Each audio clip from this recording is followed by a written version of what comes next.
नमस्कार दोस्तों, मैं सुनील यादव यूनाइटेड कॉपियर से एक बार फिर आपके लिए कुछ महत्वपूर्ण जानकारी लेकर के आया हूँ। मैं बहुत देखता हूँ कि लोगों को बहुत सारे क्वेश्चन रहते हैं, एडीएफ क्या होता है? प्रिंटर में एडीएफ की क्या उपयोगिता है? और एडीएफ जो कहते हैं, वो अभी 3 टाइप के आते हैं, है ना? तो वो तीनों के बारे में मैं आपको पूरी जानकारी दूँगा। तो आप जो है इस वीडियो के अंत तक बने रहें ताकि स्टार्टिंग एडीएफ से लेकर के एसपीडीएफ तक क्या होता है और वो कैसे वर्क करता है, वो मैं सारी जानकारी आपको देता हूँ। जैसे सपोज़ ये प्रिंटर है और ये इसके ऊपर लगा जो पार्ट है इसको एडीएफ कहते हैं। एडीएफ का मतलब होता है automatic document feeder. In the sense कि जैसे कोई कस्टमर आपके पास में 10-20 कॉपी या 50 कॉपी, 100 कॉपी लेकर के आया है और आपको उसकी कॉपी निकालनी है, तब आप क्या करते हैं कि अगर ये एडीएफ नहीं होता है तो आप एक कॉपी रखते हैं, स्टार्ट का बटन दबाते हैं, कॉपी निकलती है। ये आपको इसके अंदर जो है टाइम बहुत लगता है। एडीएफ होने के साथ में आप क्या कर पाते हैं, इसमें आपने सारे पेपर एक साथ रखे, आप जो है स्टार्ट का बटन दबा देंगे इस तरह से, तो क्या होगा कि आप जो है सारा एक साथ ही जो है सब कुछ निकाल सकते हैं। ये ऐसे एक-एक करके जो है निकलेगा और ओरिजिनल भी बाहर आ जाता है और ये पेपर भी बाहर आ जाते हैं। तो ये होता है एडीएफ। अब इसके बाद आता है जब टेक्नोलॉजी थोड़ी और आगे बढ़ी, तब एक हो गया एआरडीएफ।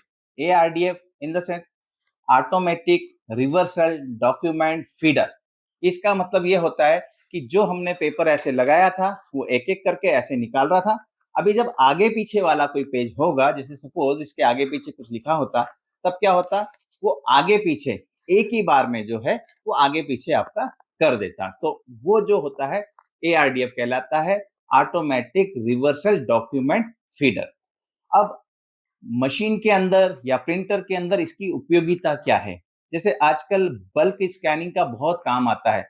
किसी को जो है स्कैन करना है, पेन ड्राइव में लेना है या कहीं पे मेल करना है, तभी क्या होता है कि हम इसका उपयोग यदि करते हैं अपने प्रिंटर के साथ में या मशीन के साथ में, जो बड़ी मशीनें होती हैं, तभी हमारा काम बहुत ईज़ी हो जाता है ना?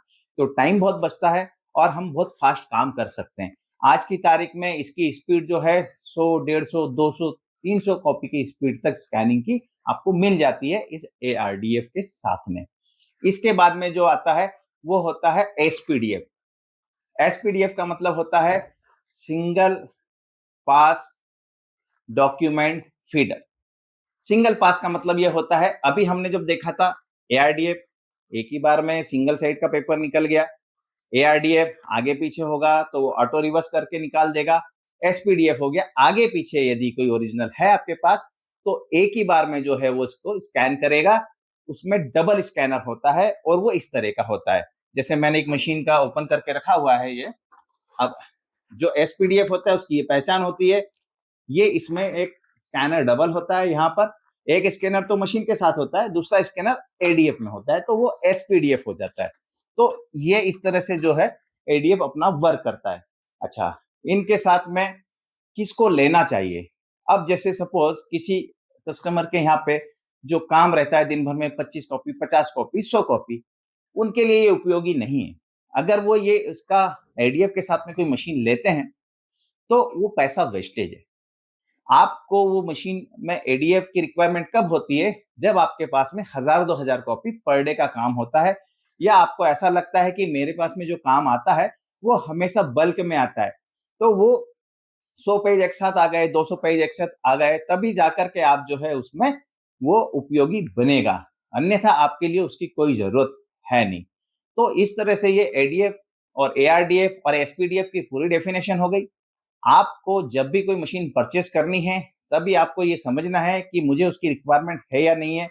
क्योंकि छोटे प्रिंटर जो रहते हैं, उसके अंदर ऑप्शनल नहीं होता है एडीएफ या एआरडीएफ या एसपीडीएफ। वो उसके साथ ही आता है। जैसे एक छोटी मशीन हम इसको बोलते हैं कि ये लीगल साइज़ है या ए4 साइज़ है, तो वो उसके साथ में ही आता है, बाय डिफ़ॉल्ट आता है या किसी में नहीं आता है। हाँ, लेकिन जब हम ए3 मशीन की बात करते हैं, तब उसके साथ में वो आपको ऑप्शनल मिलता है। ऑप्शनल अगर किसी भी कंपनी का यदि हम कोई एआरडीएफ लेते हैं, एसपीडीएफ लेते हैं, तो उसकी कीमत जो है तकरीबन हमको पे करनी पड़ती होती है। किसी का 17,000 है, किसी का 20,000 है, किसी का 25,000 है, किसी का 30,000 है। तो ये एडिशनल कॉस्ट आपकी उसमें ऐड हो जाती है, तब जब आप एडीएफ उसके साथ में लेते हैं। तो ये मैंने आपको पूरी जानकारी दी है एडीएफ से रिलेटेड, एआरडीएफ से रिलेटेड और एसपीडीएफ से रिलेटेड। मैं समझता हूँ यहाँ पे आपको ये सारी चीज़ें क्लियर हो गई होगी कि अगर आपको मशीन लेना है और आपकी रिक्वायरमेंट है, तो आपको एडीएफ की ज़रूरत है या नहीं है।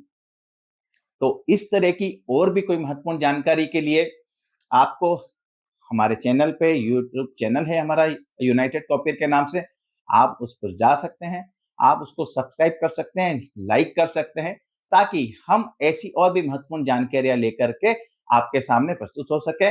इसके लिए बहुत-बहुत धन्यवाद आपका।